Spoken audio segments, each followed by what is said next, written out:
Ok, alors, workshop sur deux notions fondamentales, bien comprendre ce que sont les accords, à quoi ils servent, et ce que sont les gammes et à quoi elles servent. Parce que ce sont deux choses qu'on va pas mal manipuler, qu'on va pas mal évoquer.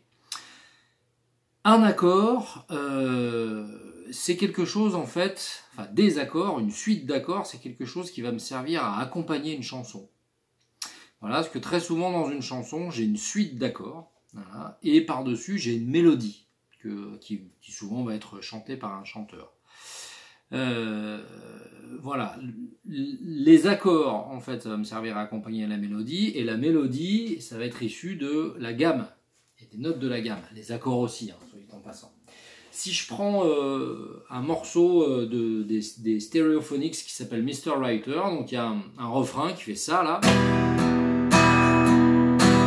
Je joue mi mineur en deux mesures.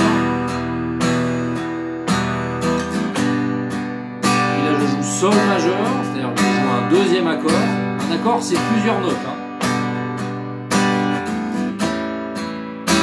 Moi je joue un La7.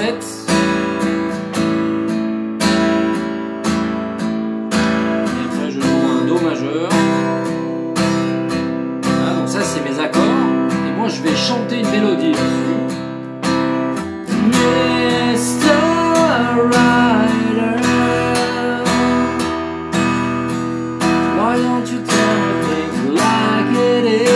Donc ce que je chante en fait c'est une mélodie, d'accord,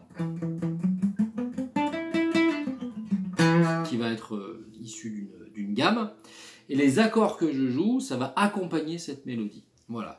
Donc tout ça pour dire que il faut bien comprendre quel est votre rôle dans le groupe et dans quel camp vous êtes. Est-ce que vous êtes dans le camp de ceux qui font les accords, qui accompagnent une mélodie, ou est-ce que vous êtes dans le camp de ceux qui font des mélodies et qui ont besoin forcément de gens qui font des accords pour les accompagner?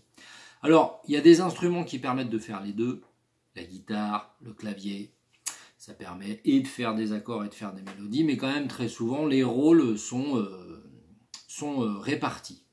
Donc ça c'est voilà, c'est quelque chose vis-à-vis duquel il faut être assez ok. Donc en fait très souvent, quand on est bassiste, guitariste, clavier, on est en principe dans le camp de ceux qui accompagnent, dans le camp de ceux qui vont jouer et manipuler les matériaux des accords, ce qui n'empêche pas que des fois vous allez jouer des mélodies, vous allez pouvoir faire des contre-chants, des choses comme ça. Et quand on est saxophoniste, flûtiste, chanteur, guitariste soliste, ou enfin bref, quand on a un rôle un peu plus de mélodiste, et ben on se sert de l'outil gamme. Voilà, pour cette petite parenthèse avec un petit morceau chanté quand même, vous avez kiffé. Hein.